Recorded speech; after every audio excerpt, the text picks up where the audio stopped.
नमस्ते बच्चों, विज्ञान के सेशन में आप लोगों का स्वागत है। ध्वनि, यह हमारा चैप्टर चल रहा है और आज हम लोग बात करने जा रहे हैं ध्वनि संचरण के लिए माध्यम की आवश्यकता।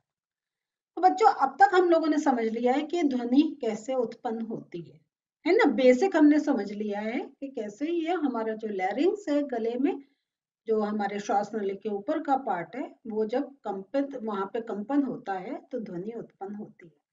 लेकिन अब इसका संचरण कैसे हो रहा है? हमने ध्वनि उत्पन्न कर दी, लेकिन वो दूसरी। नमस्ते बच्चों, विज्ञान के सेशन में आप लोगों का स्वागत है। जैसा आप लोग जानते हैं, हमारा चैप्टर चल रहा है ध्वनि, और आज जो हम लोग बात करने जा रहे हैं वो है ध्वनि को कानों से सुनते हैं। हम लोगों ने ये समझ लिया है कि कैसे हमारा ये जो यहाँ पर एक हम वाइब्रेशंस क्रिएट होती हैं, और ये भी हमें पता चल गया है कि जब ये वाइब्रेशंस को आगे एक मीडियम चाहिए होता है जिसके थ्रू वो आगे चलते हैं। तो जब हम बोलते हैं तो दूसरे तक वो ध्वनि पहुंचती है वाइब्रेशंस के हेल्प से। और उसके बाद आज जो हम लोग बात करने जा रहे हैं, तो जब ध्वनि हम तक आ गई, वो हमारे कानों में कैसे हम उसका ग्रहण कर रहे हैं, का हम उसको कैसे सुन पा रहे हैं, वो क्या क्रियाविधि है, इसको आज हम समझेंगे। तो मोटे तौर पर हम ये जानते हैं कि जो हम बोलते हैं वो गले से बोलते हैं और कानों से सुनते हैं। लेकिन आपने ये समझा कि गले से हम कैसे बोलते हैं, कैसे उसमें वाइब्रेशंस क्रिएट होता है और हम वो हमारी साउंड्स निकलती हैं।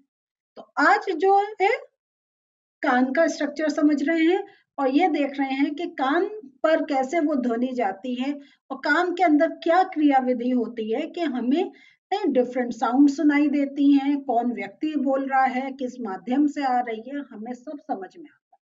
तो इसको समझने के लिए बुक खोलते हैं। तो बच्चों, हम लोग यहाँ ये देखते हैं कि कहाँ जब ध्वनि हमारे कानों पर पहुंचती है, हम कैसे उसको सुनते हैं। तो हम यहाँ आपको बताना चाहते हैं कि हमारे कान, अगर उसका हम एक स्ट्रक्चर देखें, तो कान के बेसिक हमें तीन एक पार्ट्स होते हैं। एक होता है आउटर ईयर, जो बाहर का होता है, फिर हमारा एक मिडिल ईयर होता है, और एक होता है बिल्कुल इनर ईयर। तो कान को हमने ऐसे तीन भागों में बांट रखा है, और ऊपर से जो हम कान का एक स्ट्रक्चर समझते हैं, वो एक हम जैसे फनल जो कीप होती है उसकी तरह समझते हैं कि वो आगे से चौड़ा और अंदर एक हमें नैरो एक ट्यूब सी देखने को मिलती है। तो यहाँ मैं आपको कान का पहले स्ट्रक्चर दिखाना चाहूंगी। तो देखिए, इसको हम एक कीप की तरह कहते हैं, एक फनल के रूप में कहते हैं। जैसे कीप का ऊपर एक चौड़ा हिस्सा होता है, फिर नीचे वो एक पतला लंबा होता है। इसी प्रकार कान का भी हम ये एक स्ट्रक्चर मानते हैं। और जैसा मैंने कहा था, ये जो इतना पार्ट है ये एक आउटर ईयर माना जाता है, बाह्य कान होता है। ये मिडिल ईयर होता है कि जहां पर हमारे उसके थोड़े और पार्ट्स होते हैं, और इसके बाद जो होता है वो बिल्कुल इनर ईयर होता है। तो यहाँ अब हम इसको आपको समझाते हैं। तो यही आपको कहा है कि इसकी जो बाहरी कान की जो आकृति होती है वो एक कीप फनल जैसी होती है।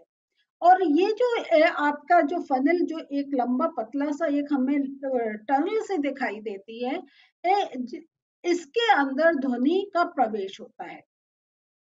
और ये जो होते हैं ये जो फनल है, फिर हम आपको दिखाते हैं। यहाँ पे आपका कर्णपट होता है जिसको ईयर ड्रम भी बोलते हैं। और ये जो पट होता है, इस जब साउंड्स, ये वाइब्रेशंस जब इस ईयर पट पर पहुंचते हैं, तो ये इसके अंदर भी वाइब्रेशंस होने स्टार्ट हो जाते हैं। और ये जो एक जो आपका कर्णपट है, ये एक झिल्ली की तरह होता है और तना हुआ होता है। तो यहाँ ये है कि ये अब जो आपको ये एक हमने पूरा स्ट्रक्चर समझाया है। देखिए, यहाँ पे यही बात लिखी है, जब ध्वनि इसमें प्रवेश करती है तो ये एक नलिका से गुजरती है जिसके सिरे पर एक पतली झिल्ली दृढ़ता से तनित होती है। और ये जो झिल्ली होती है इसको हम ईयर ड्रम या कर्णपट्ट बोलते हैं। और ये जो अब जो कर्णपत्र है, तो जब इसके ऊपर आपका वो एक वाइब्रेशंस साउंड का जो है वो पहुंचता है, तो वो भी हिलने लगता है। तो ये जो है कि वो कैसे हिलने लग जाता है जब उस पर कोई साउंड पहुंचती है, इसके लिए आपको एक क्रियाकलाप से समझाते हैं कि यहाँ पे वो कहते हैं कि आप कोई एक प्लास्टिक का टिन का कोई एक आप बॉक्स ले लीजिए, और उसके ना दोनों जो क्योंकि बॉक्स है तो नेचुरल है, नीचे भी कवर होगा ऊपर भी कवर होगा, आप दोनों कवर हटा दीजिए। तो जब वो आप कवर हटा देंगे तो उसके जब वो दोनों तरफ से क्या हो गया, आपको बिल्कुल आर पार दिखाई देगा। तो एक एंड पे आप कुछ एक चाहे गुब्बारे का एक कुछ झिल्ली सी बना के या प्लास्टिक का कुछ एक आप उसको ढक दीजिए। और फिर जो आपने उसके ऊपर कवर करा है एक रबर के किसी चीज से, उस पर आप कुछ दाने किसी चीज के भी, आप अनाज के किसी के थोड़े से दाने रख दीजिए। और फिर जो आपका यहाँ जो दूसरे एंड पे खुला हुआ पार्ट है, वहां से आप साउंड क्रिएट करिए, ठीक है।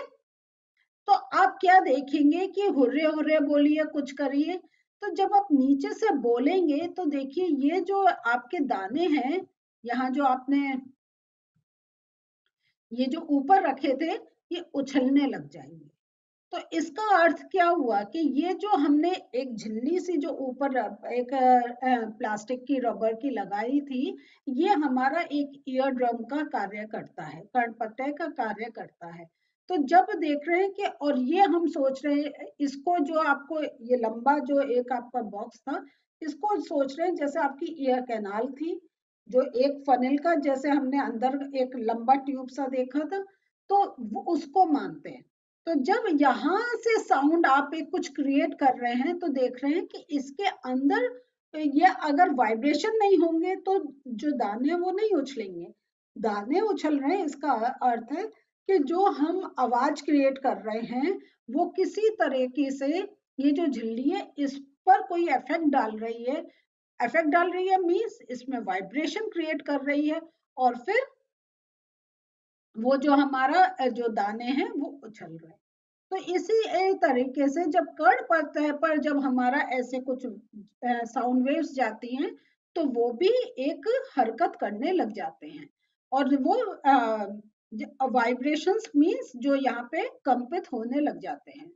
तो यहाँ पे जो आप इनका जो कंपन होता है, वो फिर वो इनर ईयर जो है जो का जो ये जो अब ईयर ड्रम आ गया पार्ट, ये आपका आ गया मिडिल ईयर का, ठीक है।